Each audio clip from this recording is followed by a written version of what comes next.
नमस्कार जी सभी को। I welcome you all in the next video of electronics.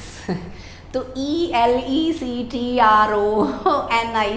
कितने लंबे स्पेलिंग हैं, तो करते करते मुझे लगता है हम थोड़ा सा आगे तो आ ही गए हैं। हम लोग अगली वाली ई पर तो आ ही गए हैं। जैसे लोग कहते हैं ना, मुझे तो इसका ABCD भी नहीं पता। कोई कहे कि मुझे तो इलेक्ट्रॉनिक्स का ई भी नहीं पता। नहीं, हमें इलेक्ट्रॉनिक्स का दूसरा ई भी पता लग गया है।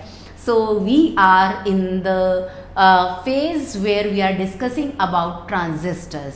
पिछली वीडियोस के अंदर हम लोगों ने ट्रांजिस्टर को बहुत डिटेल में डिस्कस किया। ट्रांजिस्टर क्या होता है, क्या कंपोनेंट्स है, किस तरीके से इसको बनाया जाता है, और what are various techniques to transistor to be incorporated in circuit, means common base, common emitter, common collector किस तरीके से काम करते हैं, या एम्प्लीफिकेशन जो होती है ट्रांजिस्टर किस तरीके से करता है, सब हमने डिस्कस किया। उसके बाद हम लोगों ने ट्रांजिस्टर को 2 पोर्ट नेटवर्क की तरह से स्टडी करने का इरादा किया कि इसके अंदर क्या होता है, हमें वो तो समझ आ गया। अब ये बाहर की मैनेजमेंट कैसे करता है, अभी इतना करंट आएगा, इतना दे दिया, इतना करंट बढ़ा दिया, इतनी वोल्टेज बढ़ा दी, voltage gain, current gain, power gain, ये सब ब्ला ब्ला ब्ला अब हमें स्टडी करने थे। तो अंदर की कहानी को समझकर उसको एक बार एक डिब्बे के अंदर बंद करके हम लोगों को अब अंडरस्टैंड करना था। तो हम लोगों ने 2 पोर्ट नेटवर्क जो एनालिसिस था उसको चूज़ किया, और उसके लिए हमें कुछ पैरामीटर्स की रिक्वायरमेंट थी। तो हाँ, वी डिस्कस्ड अबाउट कि there are various types of parameters like Z, Y, T and H parameters. और H पैरामीटर्स की यूटिलिटी ज़्यादा होने की वजह से मैंने कहा था इसको हम पहले बहुत डिटेल में डिस्कस करेंगे। और मोस्ट ऑफ द स्टूडेंट्स, चाहे आप ग्रेजुएशन के स्टूडेंट्स हैं, चाहे आप पोस्ट ग्रेजुएशन के हैं, और you are preparing for CSIR, net and JRF exam, तो H parameters is very important topic for them. तो आज हम बात करेंगे, और हमने अंडरस्टैंड किया भी कि H पैरामीटर्स क्या होते हैं, उसकी डिटेल भी हमने स्टार्ट कर दी, और हम लोगों ने इसको समझा कि कौन सा पैरामीटर क्या होता है। वी डिस्कस्ड अबाउट कि जो 4 पैरामीटर्स होते हैं, HI, HR, HF and HO। HI जो था that was I must talk about reverse, जो है कि वोल्टेज का रेशो है, जिससे हमें वोल्टेज गेन जो है इनपुट का बेसिकली मुझे कहना चाहिए कि जो HI है वो हमें इनपुट के पैरामीटर देता है, यानी कि मैं कहूँ कि इनपुट ऑपोजिशन यानी कि रेजिस्टेंस जो है इनपुट का वो हमें देता है HI इज इक्वल टू, आपको पता है कि इनपुट की वोल्टेज अपॉन इनपुट का करंट। और HR जो था ये रिवर्स वोल्टेज रेशो रहता है, फॉर रादर मैं कहूँ कि रिवर्स वोल्टेज है, फॉरवर्ड नहीं, रिवर्स वोल्टेज रेशो, यानी कि V1/V2 input voltage upon output voltage. और जो HF रहता है, HF हमें जो है वो पता है कि फॉरवर्ड करंट रेशो होता है, और I2/I1 इसकी वैल्यू होती है, एंड HO जो रहती है that gives us output admittance. Admit करवाना है, हॉस्पिटल में एडमिट नहीं करवाना, इलेक्ट्रॉनिक्स की दुनिया में हमें एडमिट होना है। सो एडमिटेंस जो होती है वो I2/V2 होती है। I2 यानी कि इनपुट का करंट, और V2 यानी कि आउटपुट का करंट, और V2 यानी कि आउटपुट की वोल्टेज। तो output admittance, admittance is reciprocal of resistance. Allowance, जिसको आप इलेक्ट्रिसिटी में कंडक्टेंस बोलते आए हैं, वो यहाँ पर क्या है, एडमिटेंस है। अब हमें देखना है कि इसको सर्किट में किस तरीके से हम ढालेंगे कि जिन H पैरामीटर्स को हमने मैथमेटिकली पढ़ा, समझा, जिन्होंने पिछली वीडियो को देखा है उनको बहुत मज़ा आने वाला है, और जिन्होंने नहीं देखा है विल सजेस्ट कि आप उस वीडियो को ज़रूर देखें, लिंक जो है वो डिस्क्रिप्शन में अवेलेबल है। तो आज हम बात करेंगे equivalent circuit for H parameters, कि किस तरीके से जो H पैरामीटर्स हैं उनको सर्किट में किस तरीके से हम रिप्रेजेंट करेंगे। Equivalent circuits for H parameters.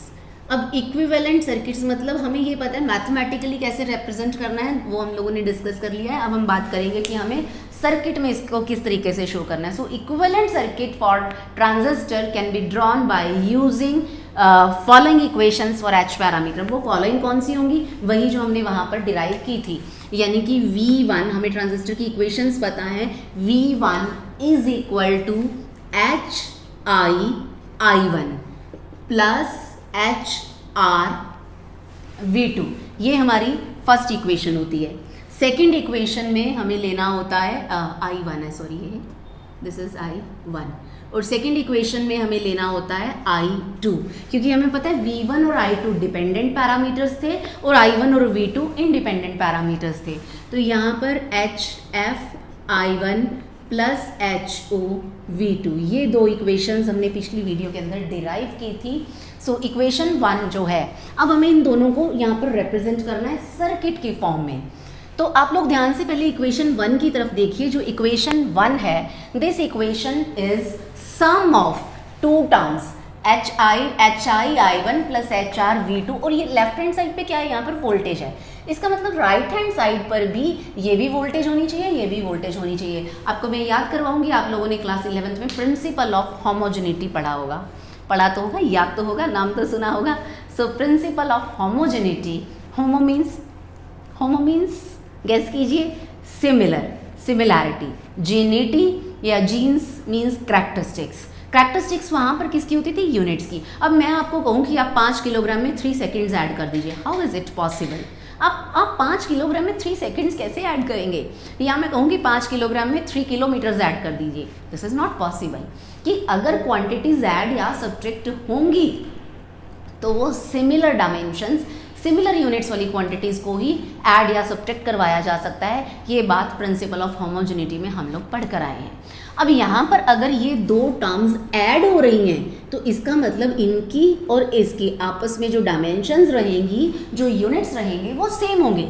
और किसके इक्वल होंगे? इसके इक्वल होंगे, क्योंकि इन दोनों को अल्टीमेटली ये और इन दोनों को अल्टीमेटली ये वोल्टेज रिप्रेजेंट करनी है। आप इसी तरीके से वहाँ पर डायमेंशनल एनालिसिस के अंदर इक्वेशंस को प्रूव भी करते थे कि भैया ये इक्वेशन ठीक है कि गलत है।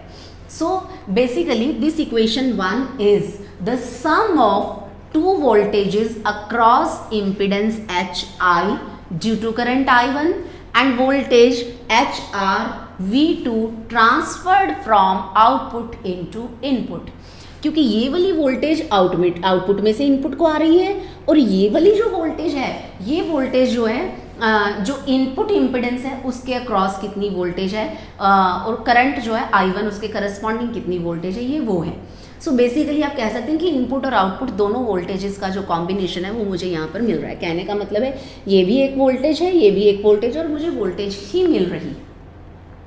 So this is represented by the circuit here. अब इक्वेशन 1 का जो सर्किट है वो मैं यहाँ ड्रॉ कर दे रही हूँ, सर्किट ऑफ इक्वेशन 1। या इट वुड बी बेटर अगर हम इक्वेशंस को यहाँ लिख के इनके सर्किट्स भी इधर ही ड्रॉ कर देते हैं, ताकि आपको थोड़ा आसानी रहेगी अंडरस्टैंड करने में। So let me write V1 is equal to HI I1 HR V2, ये हमारी है इक्वेशन नंबर 1।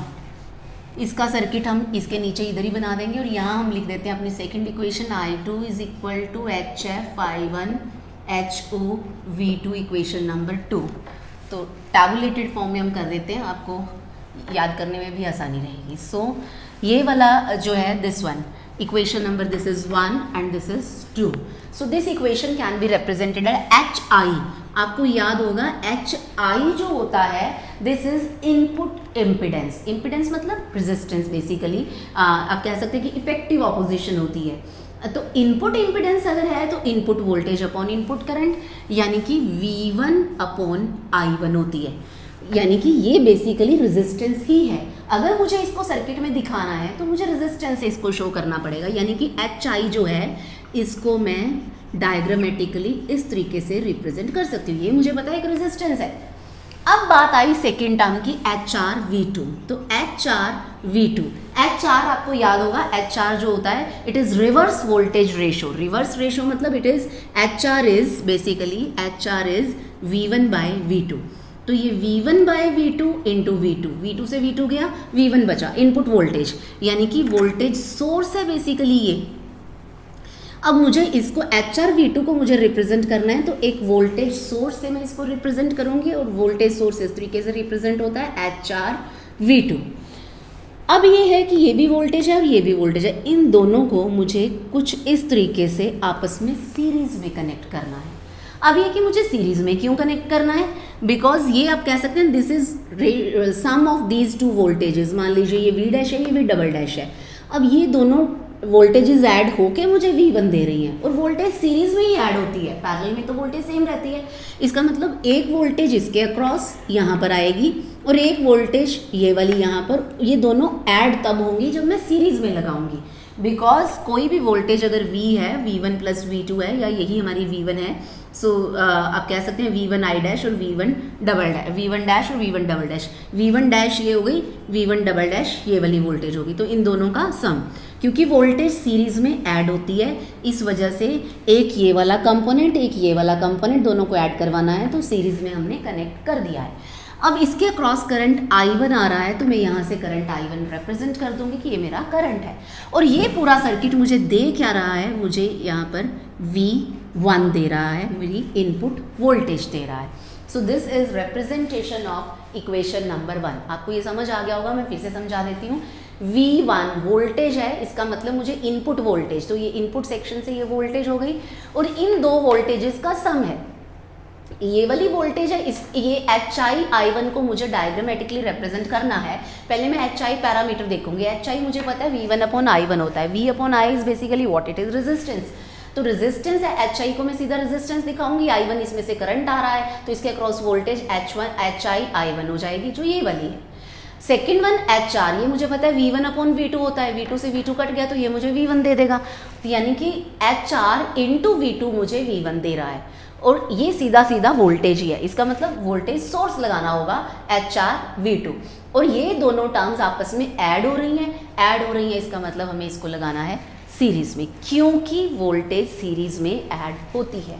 और अगली एक्सप्रेशन क्योंकि करंट की है, तो दोनों टर्म्स हमें करंट देंगी, तो हमें पैरेलल कनेक्शन देना पड़ेगा, क्योंकि करंट पैरेलल में ऐड होता है, पैरेलल में डिवाइड होता है।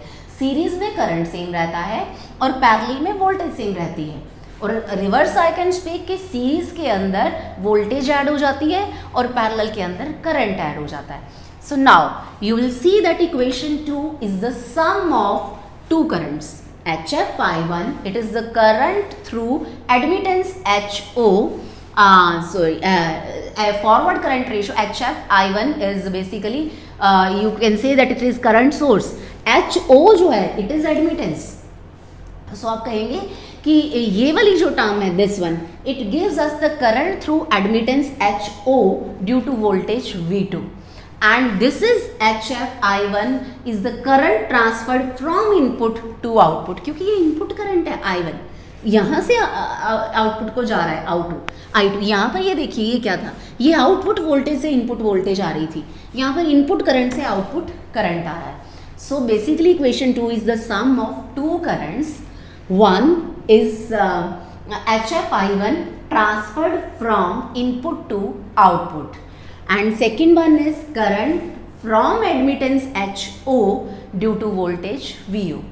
Now this circuit can be represented as, अब हमें इसको शो करना है, तो मुझे ये तो समझ आ रहा है HF मुझे पता है it is forward current ratio. Forward current ratio मतलब output current upon input current, तो I1 से I1 जब HF I1 लिखेंगे कटेगा तो हमें I2 मिल जाएगा, यानी कि एक करंट सोर्स मुझे लगाना पड़ेगा, एक करंट सोर्स मैंने लगा दिया, HF I1 output current source represent कर रहा है, क्योंकि I2 रह जाएगा सिर्फ। अब ये एक करंट हो गया, यहाँ से HO V2 के अक्रॉस दूसरा, HO जो है HO आउटपुट एडमिटेंस है। अब एडमिटेंस क्या होती है, I upon V, it is I2 upon V2, reciprocal of resistance, यानी कि अगर मैं HO को रिप्रेजेंट करूं तो एक रेजिस्टेंस बना के मैं 1 अपॉन HO लिख सकती हूं, क्योंकि 1 अपॉन HO रेजिस्टेंस होगा, रेजिस्टेंस का सिंबल मेरे पास है। अब ये है कि इन दोनों को मुझे आपस में कनेक्ट करना है पैरेलल में, क्योंकि इन दोनों का जो सम होगा, ये करंट है ये भी करंट है, प्रिंसिपल ऑफ होमोजेनिटी के अकॉर्डिंग, तो ये करंट और ये करंट ऐड हो रहे हैं। करंट ऐड होता है हमेशा पैरेलल में, इस वजह से ये टर्म जो करंट देगी और ये टर्म जो करंट देगी दोनों पैरेलल में लगाएंगे तब जाके वो ऐड होगा, और यहाँ से हमें मिलेगा क्या, हमें मिलेगा I2, और अगर आपको वोल्टेज लिखनी है आउटपुट की तो वो हो जाएगी V2। यहाँ से जो करंट फ्लो करेगा इसके अंदर वो फ्लो करेगा I2 आउटपुट सर्किट के अंदर। So these two are representations of these two equations of H parameters. तो याद रखिए क्योंकि करंट है, करंट पैरेलल में ऐड होता है तो हमने दोनों को पैरेलल में कनेक्ट कर दिया, ये सीरीज में ऐड होता है तो हमने दोनों को सीरीज में कनेक्ट कर दिया।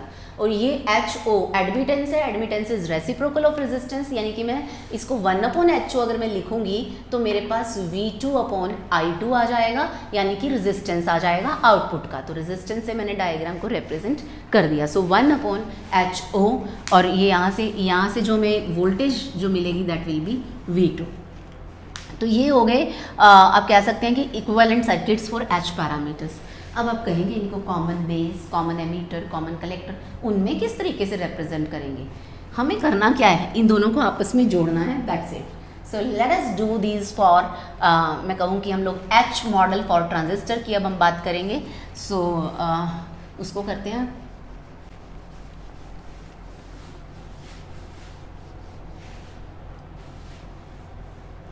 ये डायग्राम्स हम दोबारा बना लेंगे, इक्वेशंस हम ये दो लिख ही रहने देते हैं क्योंकि इन्हीं दो से हमें हमारी अगली इक्वेशंस लिखनी है, common base, common emitter, common collector की, और उनको रिप्रेजेंट करना है डायग्रामेटिकली।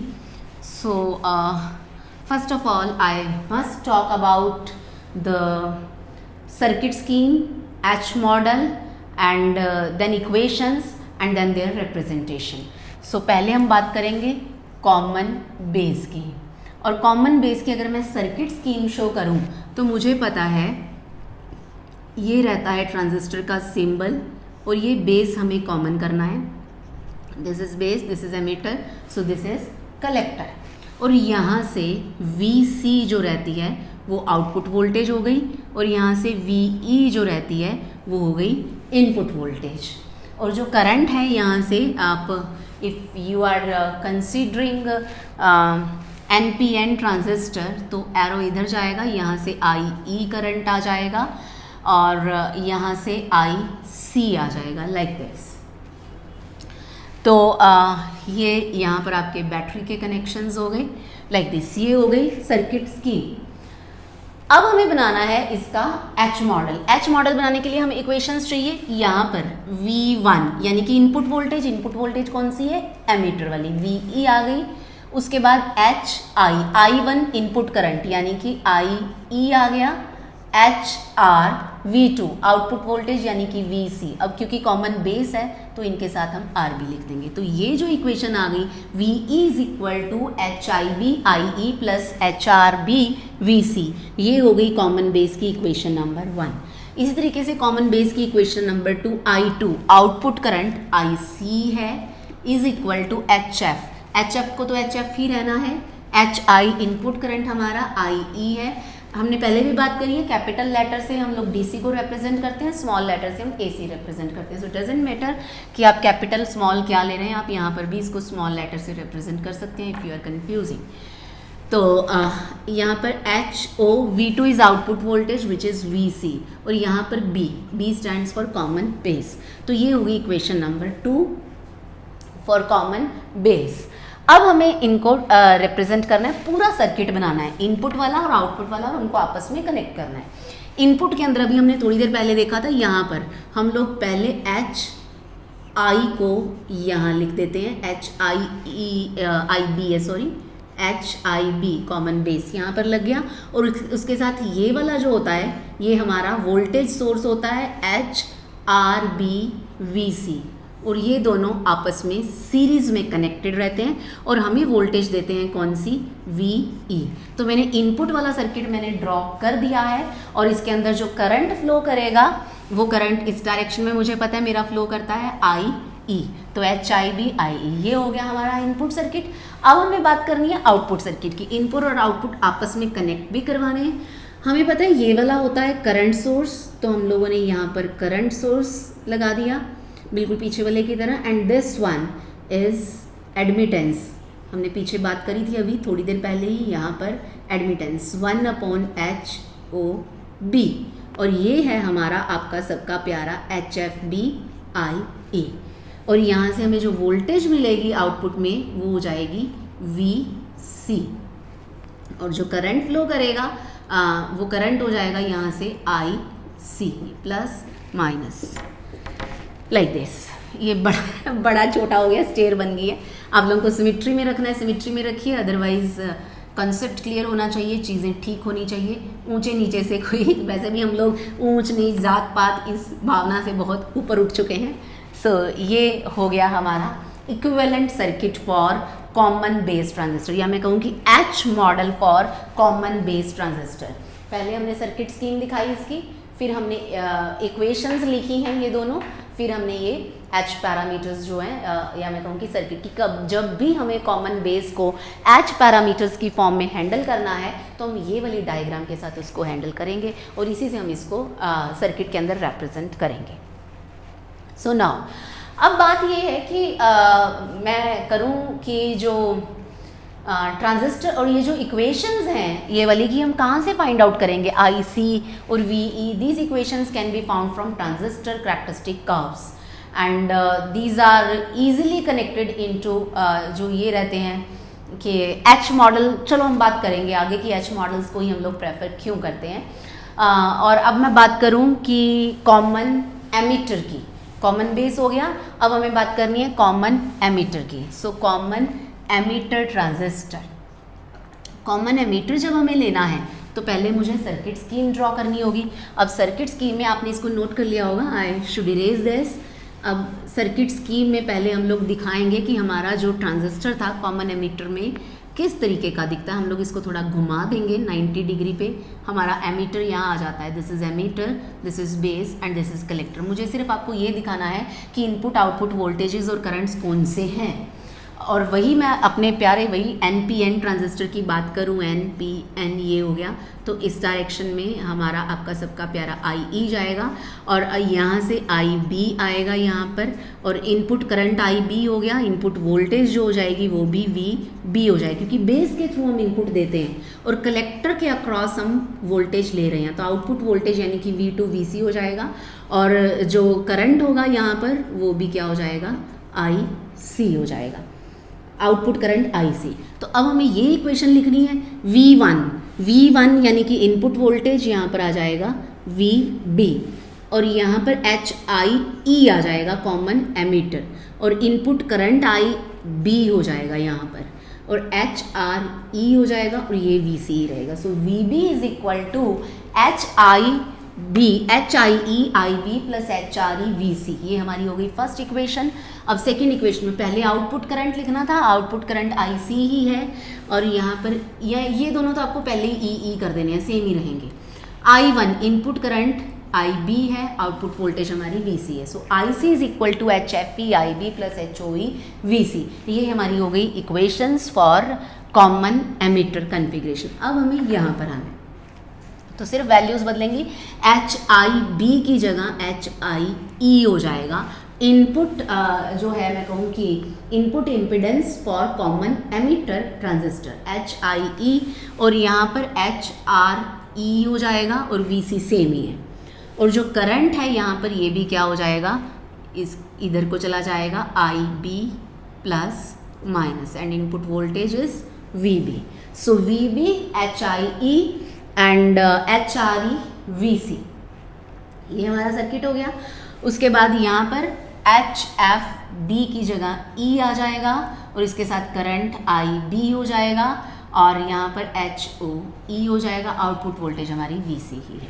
सो कुछ ज़्यादा चेंज नहीं आया, आउटपुट का पैरामीटर जो रहते हैं वो सेम है, 1/HOE रिमेन, OE हो गया, HFE हो गया, IB हो गया, और ये VB हो गया, HIE HRE and VC। Rest of the things are same.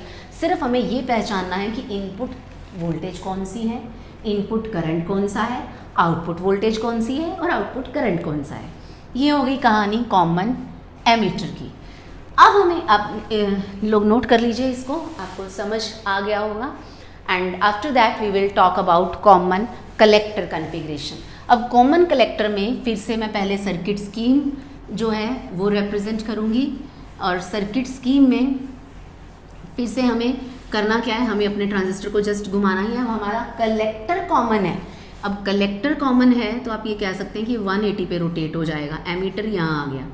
So NPN वही है हमारा, यहाँ बेस है, यहाँ एमीटर है, और यहाँ पर कलेक्टर है। अब जो हमारी आउटपुट वोल्टेज है वो VE हो गई है। देखिए एमीटर के अक्रॉस हम वोल्टेज ले रहे हैं, सो एमीटर के अक्रॉस हम लोग वोल्टेज ले रहे हैं। IE आउटपुट करंट हो गया, VE आउटपुट वोल्टेज हो गई, यानी कि V2 की जगह हमें VE लिखना है, I2 की जगह हमें IE लिखना है। और इधर से इनपुट जो है वो हम बेस के अक्रॉस दे रहे हैं, I1 की जगह हमें IB लिखना है और V1 की जगह हमें VB लिखना है, क्योंकि बेस के थ्रू हम लोग क्या दे रहे हैं, वोल्टेज दे रहे हैं। तो यहाँ पर वो तो VBE रहेगा, और ये जो H पैरामीटर्स हैं इनके साथ C लग जाएगा, बिना सोचे समझे आप यहाँ पर C लगा दीजिए, क्योंकि कॉमन कलेक्टर के लिए C सबस्क्रिप्ट यूज़ किया जाता है। And rest of the parameters V1 VB हो गया, I1 की जगह IB हो गया, V2 जो है यहाँ पर VC की बजाय VE हो जाएगा। सो इक्वेशन बन गई VB is equal to HIC IB plus HRC VE। ये हो गई इनपुट की equation for common collector transistor configuration. अब हम करेंगे बात इसकी आउटपुट की। I2 की जगह यहाँ पर IE है, कितना आसान हो गया मेरे लिए, और I1 की जगह हमारे पास IB ही है, और V2 की जगह हमारे पास यहाँ पर VE बन जाएगा। And that's it, this is output equation in form of H parameters for common collector configuration. IE is equal to HFC IB plus HOC VE। अब हमें रिप्रेजेंट करना है, तो जो जो चेंजेस हमने यहाँ किए इन इक्वेशंस के अंदर वही चेंजेस हम यहाँ कर देंगे। सबसे पहले तो जितने भी H पैरामीटर्स हैं आप सबके साथ C कर दीजिए, क्योंकि ये कॉमन कलेक्टर हैं, कलेक्टर अंकल हैं। सो पुलिस प्रशासन के साथ इसका लेना देना नहीं है, आप इधर ध्यान दीजिए। सो इनपुट करंट हमारा IB है, इनपुट वोल्टेज हमारी VB है, HIC हो गया, और ये जो है हमारा HRC या VE हो जाएगा। This will be HRC and VE। और यहाँ अगर हम बात करें HFC IB ही रहेगा, क्योंकि हमारा जो इनपुट करंट है वो IB and this is HOC, और जो हमें यहाँ वोल्टेज मिल रही है वो हो जाएगी VE। और this direction is same, and if I right ये जो है this will be current and this will be IE like this. तो ये हो गया current source HOE VE। So this was circuit scheme and H model for common base, common emitter and common collector configuration. You just note it down और pause दीजिए, note कर लीजिए। ये हमारी इक्वेशंस हो गई हैं। अब हम बात करें कि हम लोग H पैरामीटर्स को यूज़ कर क्यों रहे हैं, what are the advantages of H parameters. वैसे पहले भी हमने बात करी है कि हम Z, Y, T के बजाय H को प्रेफर क्यों करते हैं, क्योंकि ये हाइब्रिड है, सारे पैरामीटर्स हमें दे रहे हैं। These can be easily determined, so we can found these from transistor. आप लोग नोट कीजिए advantages of H parameter. Number 1, H parameters can be easily determined, and number 2 you will write these are suitable for circuit analysis and design। जब भी हमें circuits को handle करना होता है, सर्किट्स की डिज़ाइनिंग करनी होती है, आपके सामने है रेजिस्टेंसेज, करंट सोर्सेज लगा के हमारा काम चल जाता है। जो भारी भरकम ट्रांजिस्टर है वो हमें नहीं समझ आता कि हम सर्किट में कैसे हैंडल करेंगे। रेजिस्टर, वोल्टेज सोर्सेज, इनके साथ डील करना आप +2 क्लास से सीख चुके हैं, so you can handle those. So इस वजह से these are suitable for circuit analysis and design. And number 3, H parameters are real numbers at audio frequencies, very important। real numbers के साथ डील करना आसान रहता है। These are real numbers at audio frequencies। And number 4, a set of H parameters for a transistor is generally specified by transistor manufacturers। कि जो transistor बनाने वाली कंपनियां हैं वो जनरली ट्रांजिस्टर की H पैरामीटर्स की जो वैल्यूज़ होती हैं वो हमें दे देती हैं कि भैया इसकी ये वैल्यू, इसकी ये वैल्यू है, तो बड़ा आसान हो जाता है सर्किट एनालिसिस के अंदर इनको डील करना इनके साथ। And number 5, you will write that these can be found from transistor characteristic curves. And number 6, you can say that H parameters can be easily converted into from one configuration into other। कि मुझे अगर एक configuration के H parameters पता हैं तो मैं दूसरे के पता कर सकती हूँ, मुझे एक के वोल्टेज गेन, करंट गेन वगैरह पता हैं तो मैं दूसरे के पता कर सकती हूँ। सो ये तो इंट्रोडक्टरी एस्पेक्ट था, बेसिक्स था H पैरामीटर्स का। H मॉडल हो गया, सर्किट स्कीम होगी कि किस तरीके से हम इनको रिप्रेजेंट करते हैं। अब इनको एम्पलीफायर्स में किस तरीके से यूज़ करते हैं ये बातें करेंगे हम अपनी अगली वीडियो के अंदर। आज के लिए इतना ही। आई होप आपने इन्जॉय किया होगा and you must have liked it, so kindly like, share and subscribe. So आज के लिए इतना ही। Thank you so much. Goodbye. Have a nice day.